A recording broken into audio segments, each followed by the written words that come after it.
안녕하세요. 여기는 심야낭독회 별밤 산책. 저는 여러분의 별밤 산책지기 임예은입니다. 책과 함께하는 이 시간이 오늘 하루도 열심히 산 여러분에게 힐링이 되길 바라봅니다. 첫 번째 코너는 북 큐레이션 코너입니다. 여러분의 다양한 사연을 듣고 그에 딱 맞는 책을 추천드리는데요. 선정되신 분께는 추천 도서도 보내드리니까 많은 관심과 참여 부탁드려요. 자, 그러면 첫 번째 사연부터 만나볼까요? 서울 송파구에서 김준아 님이 보내주셨습니다. 안녕하세요. 등산을 좋아하는 30대 남자입니다. 요새 뉴스를 보니 산불이 자주 나는 것 같습니다. 기후위기 영향이 있다고 하던데 이거 점점 문제가 심각해지는 것 같아요.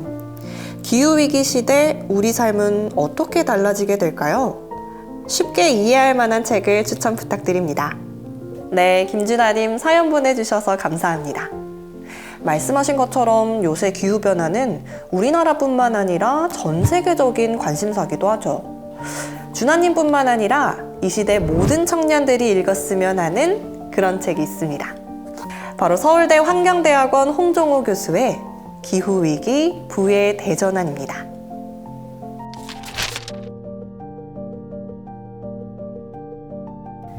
홍종호 교수는 우리나라에서 유명한 기후경제학자인데요. 이 책 제목인 기후와 부, 곧 경제가 어떻게 연관이 있는 걸까요? 이 저자는 기후변화가 계속될수록 우리가 사는 집값에도 영향을 미친다고 합니다. 이 집값뿐만 아니라 경제 성장률에도 영향을 주고 또 환경 문제를 일으킨 기업들의 경우에는 주식 가격이 떨어지기도 한답니다. 또한 기후를 중심으로 그린머니가 움직인다고 하는데 이건 또 무슨 뜻일까요? 지금이야 많은 사람들이 홍종호 교수의 자문을 구하지만 40년 전에는 기후변화라는 말 자체가 생소했습니다. 그런데 대학교 때부터 홍 교수는 환경 문제를 본격적으로 연구했고 또 그 배경에는 바로 아버지의 영향이 있었다고 하네요. 그의 아버지는 1970년 중반부터 10년에 걸쳐 무려 100만 그루 이상의 나무를 심으면서 정부로부터 모범 독림가로 지정받을 정도로 자연보호에 열정이 많았습니다. 그런 아버지 밑에서 저자는 환경보호에 대한 중요성을 자연스레 배웠다죠. 그럼 기후변화가 어떻게 경제에도 영향을 끼치는지 자세히 들어보겠습니다. 기후위기 부의 대전환. 이 책을 펴내며 학부 교양 수업이나 일반인을 상대로 강의를 할 때면 가끔 받는 질문이 있다. 왜 경제학을 공부했냐는 질문이다. 어떤 이유로 경제학을 공부하게 됐을까? 기억을 더듬어 보면 어린 시절 경험과 무관하지 않다. 할아버지와 아버지가 1960년대 우리나라 산업의 중추였던 섬유개통 사업을 하신 것도 영향이 있었을지 모른다. 총천연색 솜다발 위로 몸을 던지는 놀이를 했던 기억이 난다. 서울 변두리의 중랑천 근처 솜공장에 아버지를 따라다니던 시절이었던 듯하다. 어머니 말씀으로는 사채빚을 못 갚아 힘들어진 할아버지 사업을 돕는다고 신혼여행에서 돌아온 직후 아버지는 거의 한 달 동안 집에 들어온 적이 없다고 했다. 툭하면 고장나는 방직기계 옆에 이불을 깔고 잠을 청하며 일을 하셨단다. 하지만 먹고 사는 문제에서 어린 시절의 나에게 가장 큰 충격을 준 것은 밤낮 없이 일하는 아버지의 모습이 아닌 다른 장면이었다.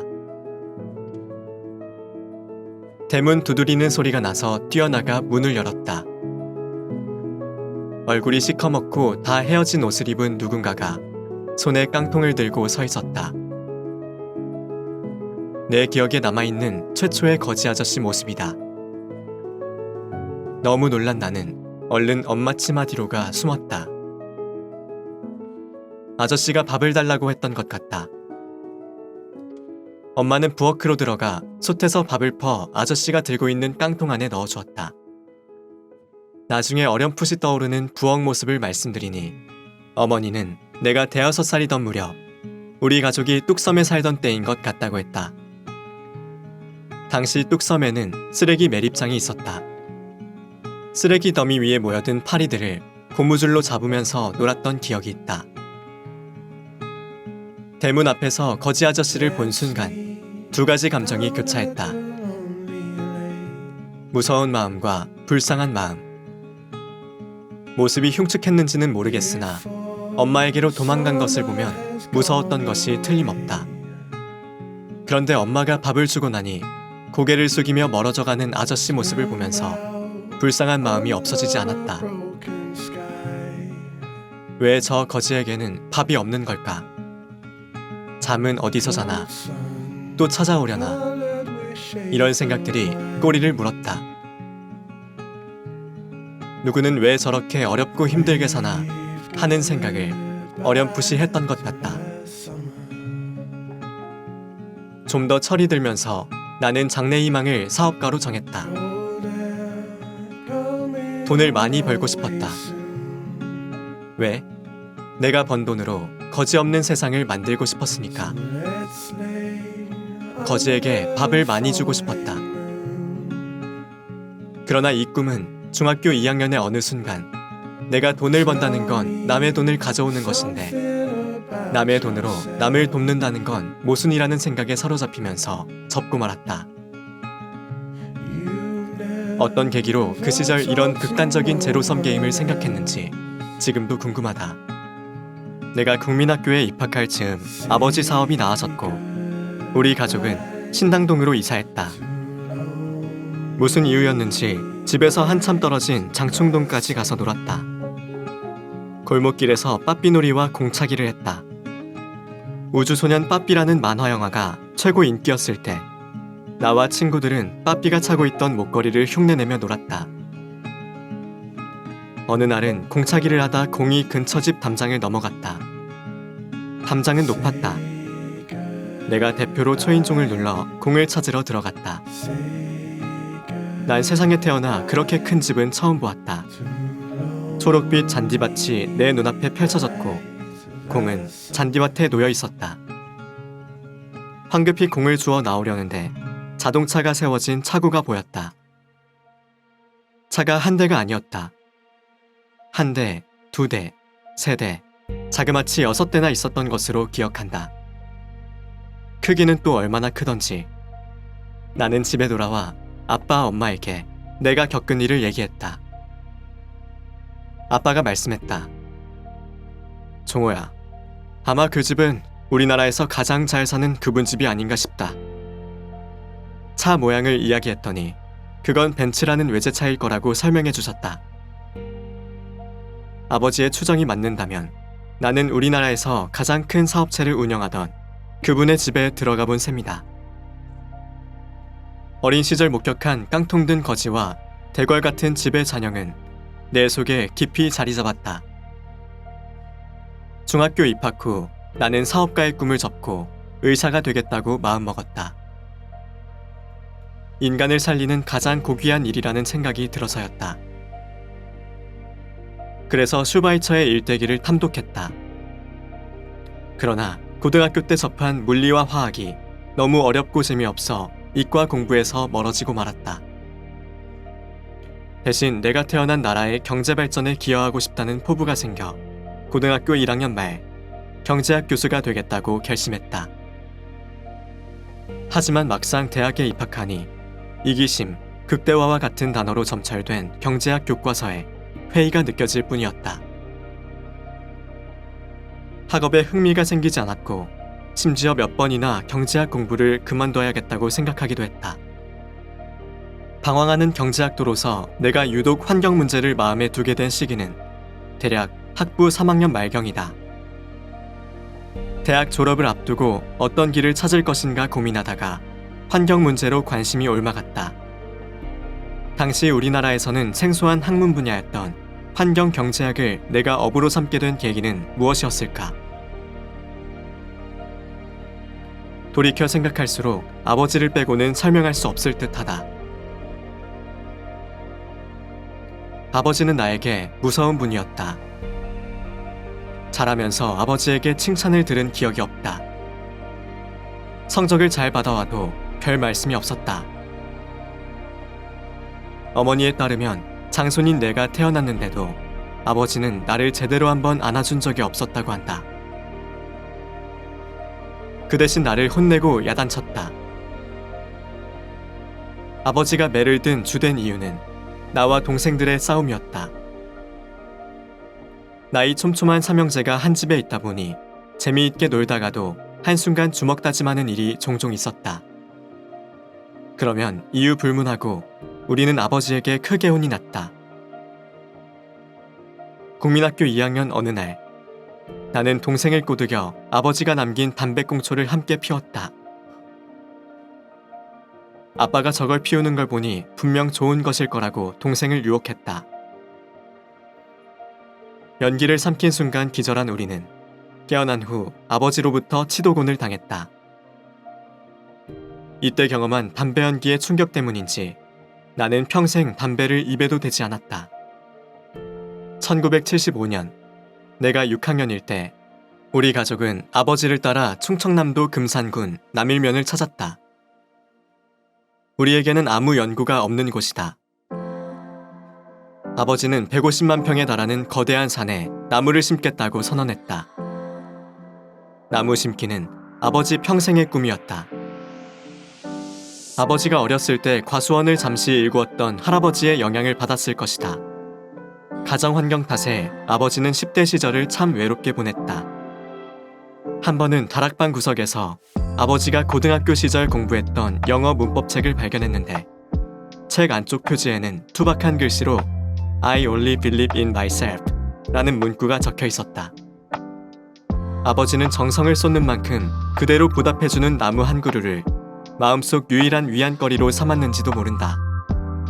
1970년대 중반부터 10년에 걸쳐 아버지는 100만 그루 이상을 조림했다. 매년 평균 10만 그루씩 심은 셈이다. 당시 하루 최대 1,500명에 이르는 지역 주민이 나무 심기에 참여했다. 벌거숭이산을 푸르게 만들겠다는 1970년대 국가시책에 따라 임금 보조를 포함한 여러 지원책이 생겨났고 이에 힘입은 덕이었다. 정부는 속성수인 낙엽송을 장려했지만 낙엽송이 크게 쓸모없는 수종으로 판명난 이후에는 주로 잣나무를 심었다. 아버지의 숲을 보며 동네 사람들은 산세 깊은 이곳의 나무들이 다 자라고 나면 호랑이가 나올 거라고 수군거렸다. 당시 전주 제지와 같은 법인을 제외하면 개인이 이만큼 나무를 심은 사례가 우리나라에는 없지 싶다. 아버지는 정부로부터 모범 복림가로 지정받을 정도로 조림에 온 정열을 쏟았다. 나는 10대 시절 이른 봄이면 나무 심으러, 여름이면 가족 휴가로 금산을 찾았다. 휴가 때는 나무 돌보기가 주된 일이었다. 대전까지는 경부고속도로를 타고 갔지만 그 다음부터는 2시간 정도 비포장도로를 달려야 목적지에 도착할 수 있었다. 산에 도착하면 아버지는 쉴 틈도 없이 청바지에 밀짚 모자를 쓰고 뒷주머니에는 전지가위를 차고 산길을 올랐다. 아버지의 수염 덥수룩한 얼굴에 땀이 흘렀다. 아버지 흉내를 내고 싶었던 나는 짐짓 뒷짐을 지고 헉헉거리며 그 뒤를 따라갔다. 아버지는 익숙한 솜씨로 전지가위를 이용해 가지치기를 했다. 그러고는 어떤 가지를 잘라내야 나무가 제대로 잘 자라는지 알려주셨다. 나는 마을 주민들과 함께 산등성이에 줄을 늘어뜨리고 정확한 간격에 맞춰 묘목을 심었다. 끝이 날카로워 흙을 잘 팔 수 있는 호미를 차지하는 날이면 기분이 좋았다. 산비탈에 나무 심는 일은 몸의 균형을 잃는 순간 굴러떨어지는 위험을 감수해야 하기에 긴장을 늦출 수 없었다. 얼마 전 이제는 주인이 바뀐 이곳을 찾아가 본 적이 있다. 마을까지 도로가 완비되어 서울에서 2시간이면 너끈히 갈 수 있었다. 아버지의 땀이 서려 있는 금산. 산은 울창했다. 40여 년 전 산으로 올라가는 길목에 심었던 메타세코이아는 아름드리 나무가 돼 있었다. 무릎 정도 오던 잣나무 묘목도 엄청난 높이를 자랑했다. 사람은 거짓말을 할 수 있지만 자연은 거짓말을 하지 않는다. 산을 바라보며 아버지가 내게 해준 말씀이다. 지금도 마음속 깊이 자리 잡고 있는 가르침이다. 사업의 관점으로는 투자 가치가 거의 없는 일이었지만 아버지는 후회하지 않는다고 했다.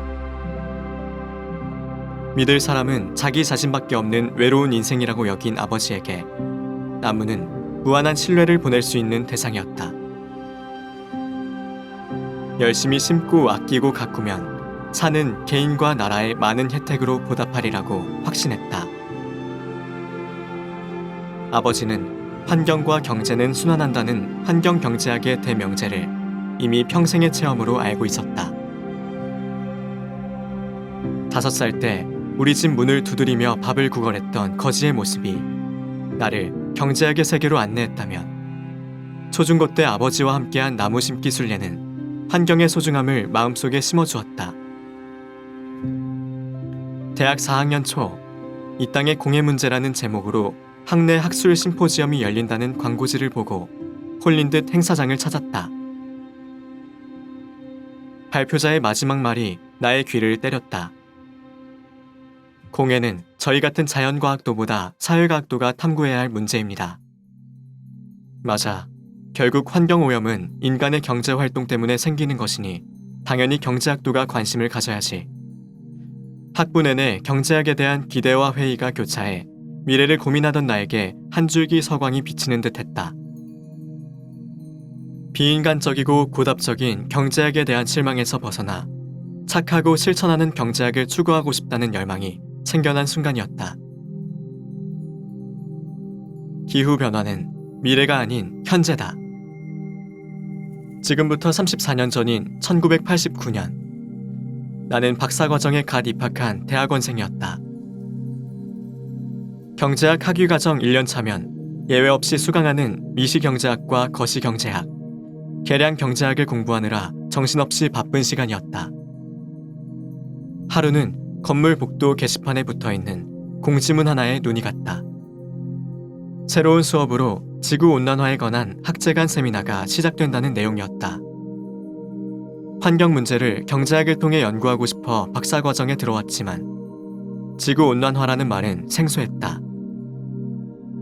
학문 분야가 다양한 교수들과 대학원생들이 한 주제를 놓고 경계를 뛰어넘어 자발적으로 모여 공부한다는 취지가 마음에 들었다. 기상학이나 경제학 교수는 물론 환경윤리를 전공하는 철학과 교수도 세미나에서 만날 수 있었다.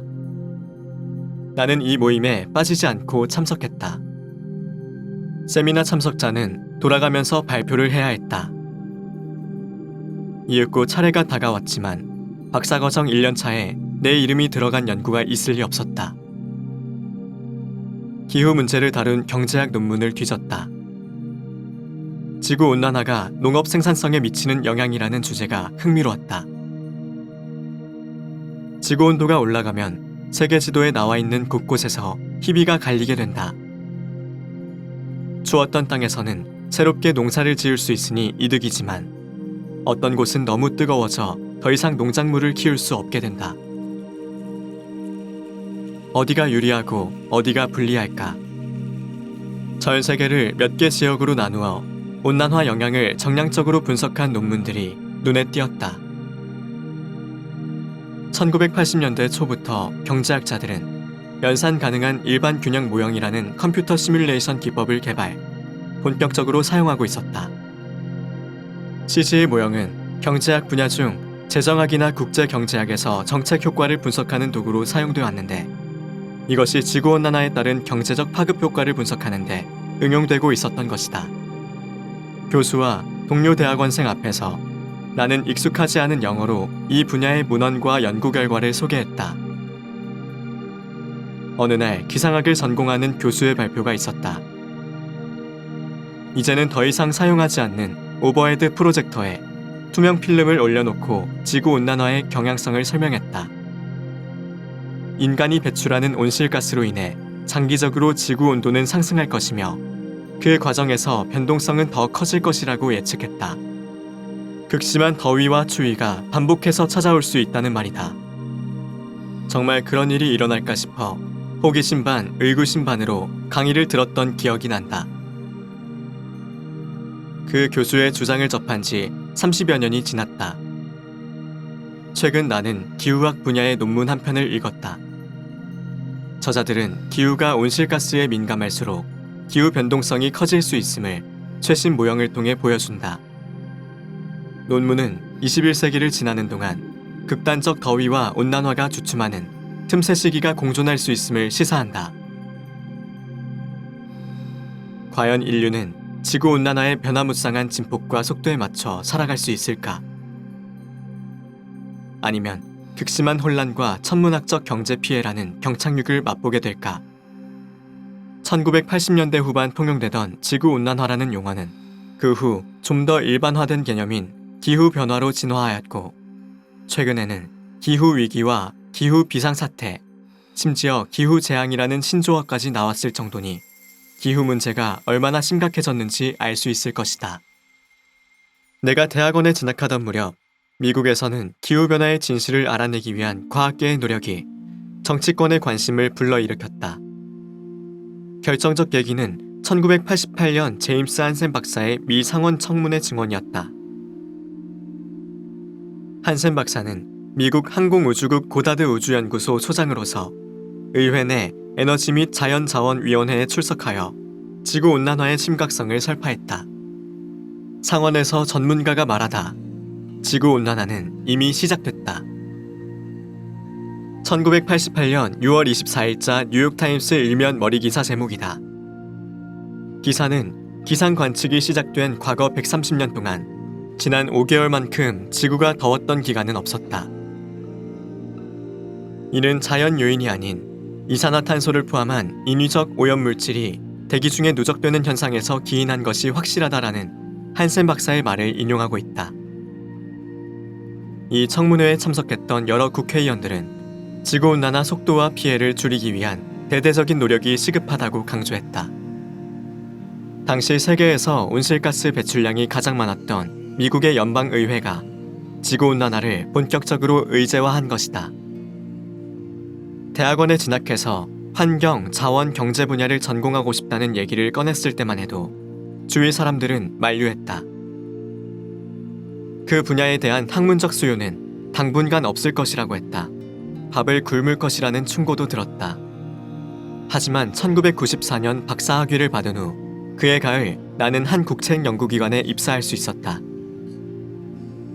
1970년대 이후 우리나라를 대표하는 경제연구기관이었던 이곳에서 환경경제 분야 공채를 한 것은 그때가 처음이라고 했다.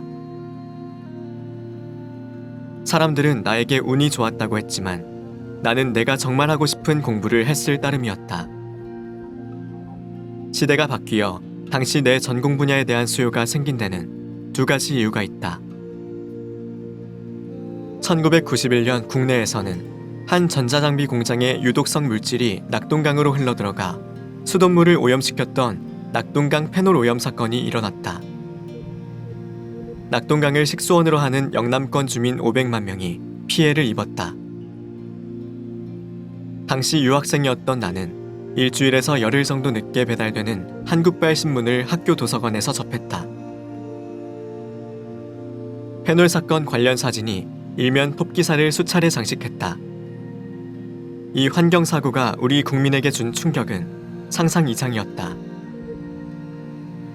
돈을 넘어 생명이 중요하다는 사실을 깨닫는 계기가 됐다. 국제적으로는 1992년 각국 정상들이 탄소 배출 문제를 주요 의제로 다룬 리우 세계환경회의가 브라질에서 개최됐다. 지구온난화를 글로벌 이슈로 부각시킨 역사적 사건이었다. 리우 회의 이후 세계는 화석연료 사용 규제와 탄소 배출 완화를 위한 정책 개발 및 국제 협상에 본격적으로 돌입했다. 1990년대는 대한민국 정책사에서 환경의 시대라고 불러도 과언이 아닐 정도로 굵직한 정책 변화가 일어났다. 그만큼 환경정책과 환경행정에 큰 획이 그어진 시기였다. 환경청이 환경처로 다시 환경부로 승격되면서 위상이 강화됐다. 폐기물 예치 환불제나 쓰레기 종량제와 같이 환경 오염을 줄이기 위한 경제적 유인수단 방식의 정책들이 대거 도입됐다. 30대 초중반의 패기 넘치는 연구자였던 나는 환경세나 탄소세와 같이 온실가스를 줄이기 위한 보편적 조세 제도가 곧 도입되리라는 기대를 품었다. 선배 학자들과 환경세 연구회를 만들어 보고서를 출간하고 정부에 정책을 건의하기도 했다. 그로부터 30년 가까이 논문 발표와 토론을 통해 환경과 에너지, 공공경제와 기후변화를 주제로 내 주장을 펼쳤다. 사회적 논란이 되는 이슈를 두고 언론과 소통했고, 때로는 개발과 보전이 부딪히는 갈등 현장에서 몸싸움과 같은 직접적인 행동도 마다하지 않았다. 하지만 변화는 쉽게 오지 않았다. 정부 정책에서 성장과 개발은 환경과 보전을 압도했다. 정치권은 기후 문제를 외면했다. 기후위기는 국민들의 관심 저 너머에 있었다. 에너지원의 93%를 수입하는 나라에서 풍부하고 값싼 에너지와 전기를 마음껏 쓰게 하자가 오랫동안 정부 정책의 모토였다. 사람들은 전기요금을 전기세로, 수도요금은 수도세로 부르는 걸 전혀 어색해하지 않았다. 우리나라는 전기나 수도에 사실상 세금을 부과하지 않는데도 말이다. 실내에서 여름에는 긴팔옷을 입고 겨울에는 네이 차림으로 지냈다. 에너지 사용을 줄이고 효율을 높이기 위한 기업들의 노력 또한 찾아보기 힘들었다. 바람과 빛으로 전기를 만들어야 한다는 간곡한 호소는 말도 안 되는 소리라는 냉소에 묻혔다.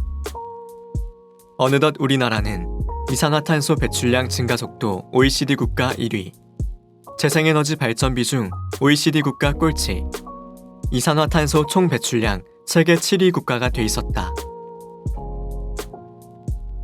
2020년 세상이 바뀌었다.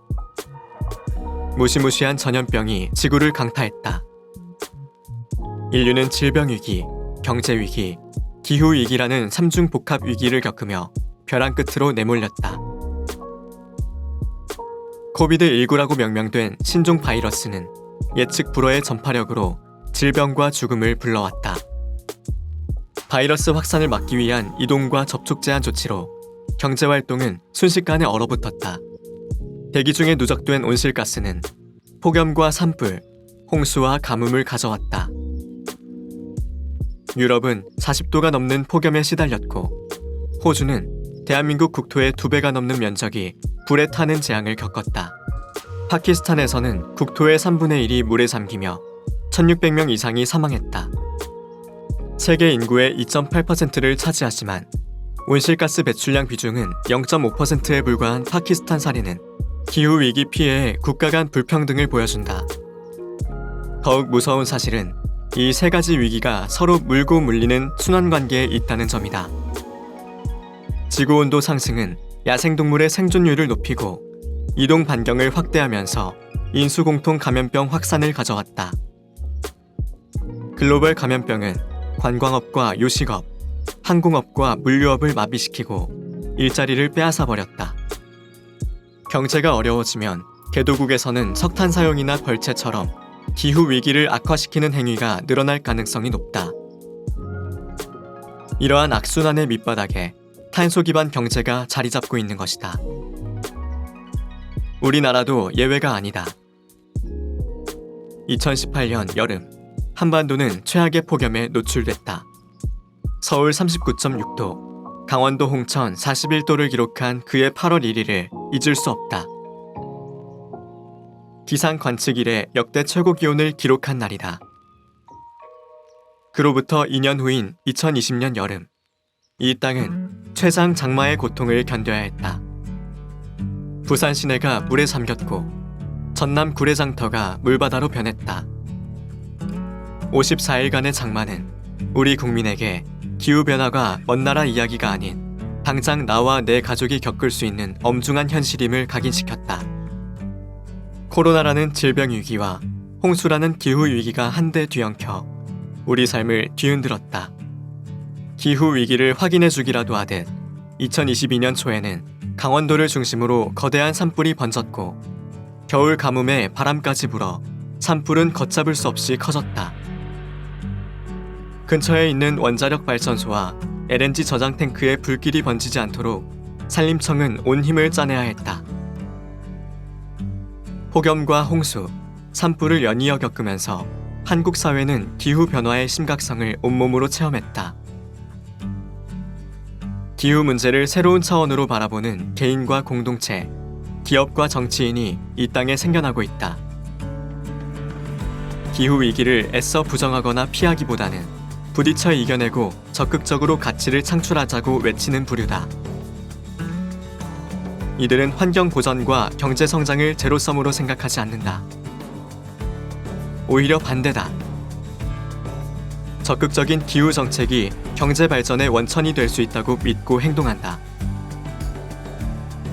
에너지를 아끼고 탄소를 줄이는 기업 경영과 정부 정책이야말로 지속 가능한 지구를 만들고 국민의 삶의 질을 높이며 경제를 키우는 원동력이 된다고 확신한다. 그래서 스마트하고 혁신적인 기후 전략을 마련하기 위해 끊임없이 머리를 맞대고 고민한다. 이들은 스스로 탈탄소를 실천하고 이 길을 함께 가자고 외친다. 가정에서 재생에너지로 생산한 전력을 소비하고 남는 전력은 이웃에게 판매하는 프로슈머가 전 세계적으로 속속 등장하고 있다. 필요한 전력을 모두 재생에너지로 충당하겠다는 RE100을 선언하는 글로벌 기업이 늘어나고 환경과 사회와 지배구조를 투자와 경영의 핵심으로 삼겠다는 ESG 혁신이 글로벌 금융 질서를 뒤흔들고 있다. 하야흐로 기후 경쟁력이 기업 경쟁력이자 국가 경쟁력인 시대에 들어선 것이다. 스위스 다보스에서 열리는 세계 경제 포럼은 그의 지구촌의 주요 정치, 경제 이슈를 가늠하는 방향타 역할을 한다. WEF에서는 매년 지구 위험 보고서를 발간한다. 경제, 지정학, 사회, 기술, 환경의 5분야를 통틀어 미래 10년 내의 발생 가능성과 파급력이 가장 큰 위험 요인을 전문가 설문을 통해 찾아내는 것이다. 지난 10년간 보고서가 꼽은 가장 위험도 높은 문제는 예외 없이 환경과 관련돼 있다. 2022년 1월 발표한 제17차 보고서에 따르면 전 세계 전문가들이 꼽은 상위 5개 글로벌 위험은 기후대응 실패, 극한 기상현상, 생물 다양성 손실, 사회 응집 침식, 생존 위기였다. 경제 리더들이 한자리에 모이는 세계 경제 포럼의 주요 의제로 예외 없이 기후변화가 선정되는 것은 우연이 아니다. 테러나 빈곤, 난민 문제보다 기후위기가 인류를 위협하는 더 큰 위험 요소로 등장했다는 것이다. 사람들은 기후변화가 기상학이나 생태학, 지질학처럼 과학계가 고민해야 할 문제라고 생각한다. 기후변화의 본질을 이해하고 해법을 찾기 위해 경제학은 무슨 역할을 할 수 있는가? 라는 물음 앞에서는 고개를 갸우뚱한다. 하지만 경제학은 기후변화 문제의 본질을 이해하는데 없어서는 안 될 필수 학문이다. 기후변화의 시작과 끝이 경제와 연관돼 있기 때문이다. 경제활동의 핵심인 생산과 소비 과정에서 인간은 온실가스를 배출한다. 온실가스는 기후변화를 유발하고 기후변화는 인간과 생태계에 각종 피해를 가져온다. 자연재해에 따른 인명손실과 경제적 피해, 열사병과 같은 건강피해, 폭염에 따른 노동 생산성 하락, 바닷물 온도 상승과 산성화로 인한 대규모 산호초 멸실 등이 그것이다. 기후변화 대응은 탄소 배출을 줄이기 위한 노력인 완화와 더워진 날씨에 맞춰 살아가는 적응 방안으로 나눌 수 있다. 완화든 적응이든 효과적인 정책을 세우려면 자원의 효율적이고 공평한 배분을 연구 대상으로 삼는 경제학의 도움이 필요하다. 그래서 기후 문제는 경제 문제이자 경제학의 연구 대상인 것이다. 기후변화는 먼 미래의 이야기가 아닌 지금 당장 우리에게 닥친 위기다. 이제부터 경제학이 바라보는 기후, 기후가 진단하는 경제, 그 흥미진진한 이야기를 풀어가고자 한다. 7장 기후가 집값과 경제 성장률에 미치는 영향.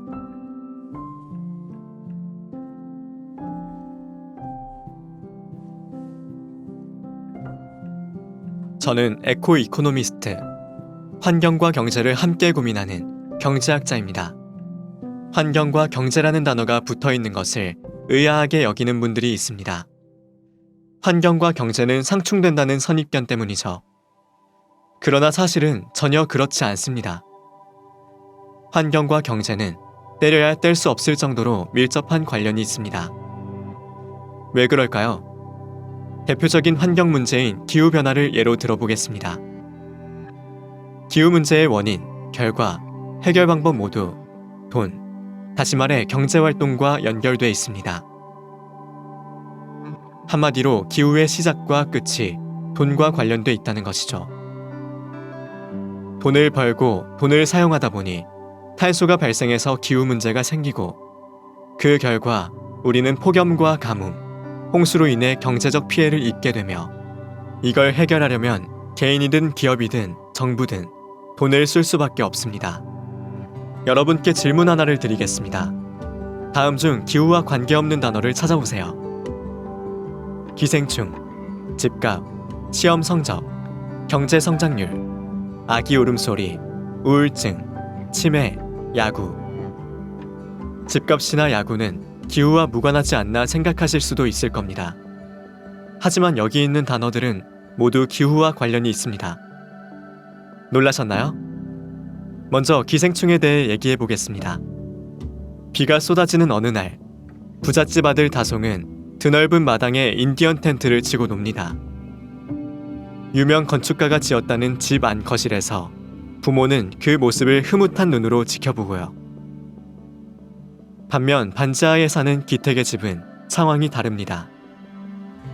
그야말로 집이 폭우의 무방비 상태로 노출되면서 허리춤까지 차오른 물을 더 이상 퍼낼 수도 없습니다.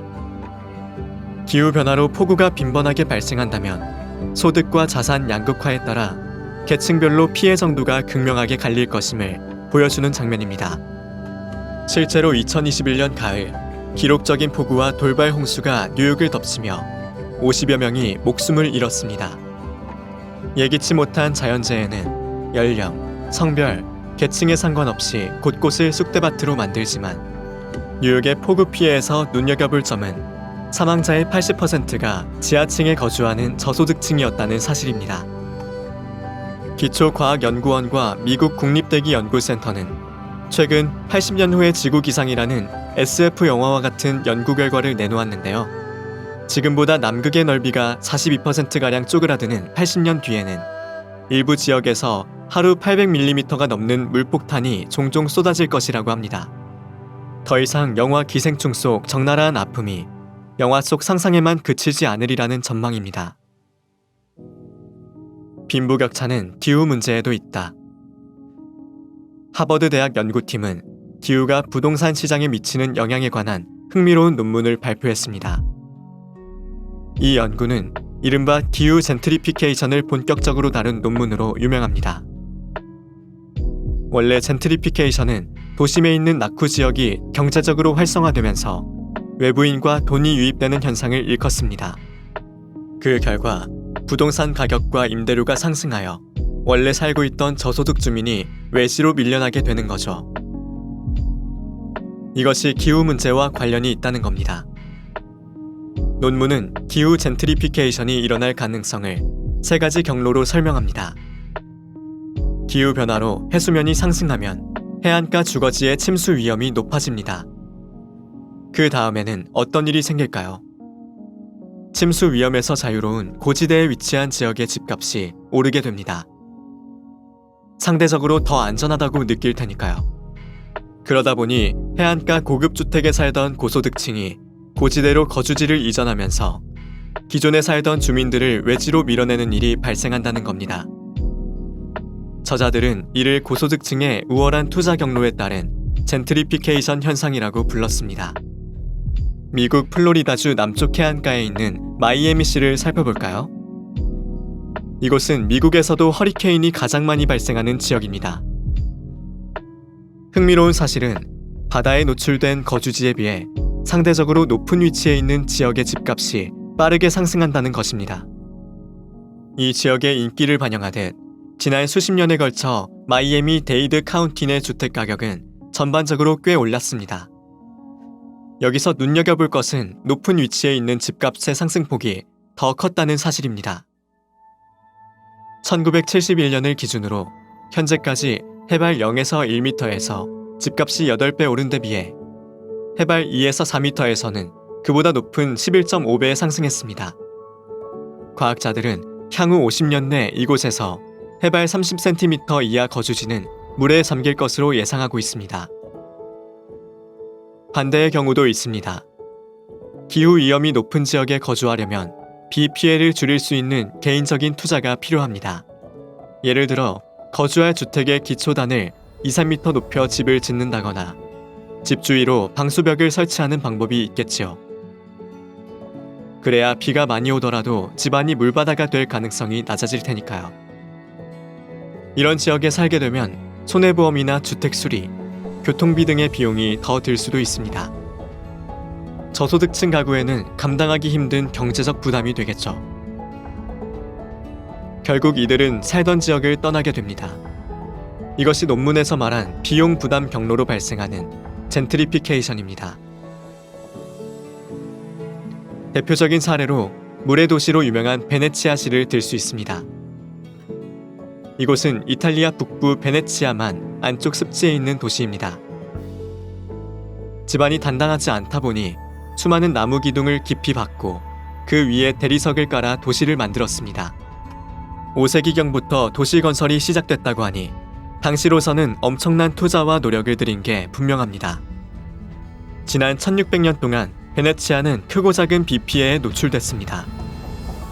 문제는 최근 들어 홍수 빈도와 강도가 훨씬 심해졌다는 것이죠. 2019년 베네치아에는 50년 만에 최악의 홍수가 닥쳤습니다. 수위가 160cm를 넘으면 베네치아시의 70%가 물에 잠기는데 이때 최고 수위가 187cm에 달했습니다. 지반이 약해 도시가 조금씩 가라앉는 데다가 기후변화로 인해 아드리아의 해수면이 상승하면서 피해가 가중된 것입니다. 이러한 환경 변화는 베네치아시의 생활 조건을 더욱 어렵게 만듭니다. 경제력이 일정 수준 뒷받침되지 않는다면 거주하기 힘든 지경에 이르는 것이죠. 논문 저자들은 기후변화로 인해 다양한 소득계층이 거주할 수 있는 베네치아시의 정주 조건이 악화하고 있다고 말합니다. 세 번째 형태는 논문에서 회복력 투자 경로로 부른 젠트리피케이션입니다. 지역사회가 홍수에 대비하여 회복력 향상을 위해 건물이나 인프라에 선제적인 공공투자를 실행하는 경우입니다. 예를 들어 주민 피해를 줄이기 위해 도시 전체에 빗물 터널이나 홍수 방벽을 설치하는 것이죠. 이러면 어떤 일이 벌어질까요? 홍수 위험이 낮아지면서 주택 가치가 상승하고 투자 재원을 마련하기 위해 세금이 오를 겁니다. 저소득층 가구가 경제적으로 더는 감당하기 힘든 조건이 만들어지는 것이죠. 기후 변화에 대비해 도시의 지속 가능성을 높일 목적으로 시작한 도시 설계가 아이러니하게도 계층 간 거주 형평성을 저해하는 결과로 이어집니다. 애초 의도와 다른 결과가 생겨나는 이 같은 상황을 빗대어 녹색 젠트리피케이션이라고 부르기도 하죠. 덴마크 사례를 들어볼까요? 수도인 코펜하겐 시내 성 키엘 지구는 집중호우에 대비한 인프라와 생물 다양성 구축, 도시 열섬 현상과 교통체증 완화를 대대적으로 추진한 지역으로 잘 알려져 있습니다. 기후위험에 효과적으로 적응할 수 있도록 도시 차원의 회복력을 높이고자 한 것이죠. 긍정적인 효과의 이면에 예상치 못한 부작용이 생겨났습니다. 성 키엘 지구 내 주거비용이 상승하면서 이곳의 저소득층 가구가 타 지역으로 원치 않는 이주를 하는 일이 생겨난 겁니다. 이처럼 기후변화는 다양한 방식으로 우리의 주거 환경과 주거 비용에 영향을 미치게 됩니다. 이 과정에서 가진 자와 가지지 못한 자 사이의 격차가 더욱 벌어질 수 있습니다. 주로 미국과 유럽 사례이기는 하지만 삼면이 바다인 나라로 해수면 상승과 홍수에 상시적으로 노출돼 있는 우리나라에서도 언제든지 생길 수 있는 일이겠지요. 자연재해는 경제를 구원하는가, 파괴하는가?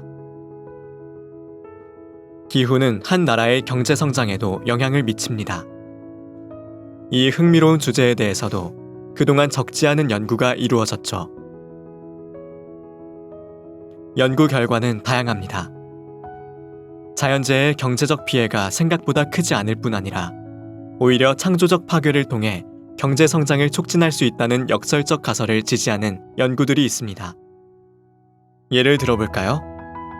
열대성 허리케인의 영향권에 들어있는 미국 해안 지역의 경제적 피해를 분석해 보았습니다. 그랬더니 허리케인이 발생한 해에는 지역 내 경제 성장이 일부 줄어드나 바로 그 다음 해에 회복되어 경제 성장률이 플러스로 돌아선다는 결과를 보여주었습니다. 우리와 우리 후손이 살아갈 세상, 지속 가능하고 밝은 미래가 될 시간과 기회가 아직은 남아있죠. 아직은이라는 말이 늦은이 되지 않도록 이 마지막 기회를 다 같이 잡아보면 좋겠습니다.